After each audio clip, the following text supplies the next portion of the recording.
Peter? Maddie. So, we did 6 counts a day. Here is the footwork. It goes like this. 5, 6, 7, 8. Rock, step, triple step, triple step, rock, step, triple step, triple step. Do that 1,000,000 times. And that's the main practice, y'all, is get that footwork down. Everything else is coming along, and that's the thing you got to be able to do while you try the fancy hands and stuff. So, we're now here in step. We did the closed position a little bit. That's just like this, like that, and then we dance in place. Down. You can also be in open position. I can move right out of it. 2 hands work, or 1 hand works. We'll do more later. Just keep on dancing.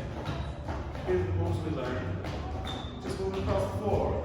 Triple, triple, rock, step, triple, triple. I'll move my partner.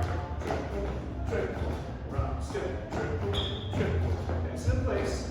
I can do a tuck turn. Open, close, turn, then rock, step, change places.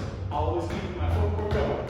It is rock, step, triple step, rock, step, triple step, rock, step, triple. We keep on dancing. Number 1 thing, do the footwork 1,000,000 times. Everything will be easier next week. Great job, everybody!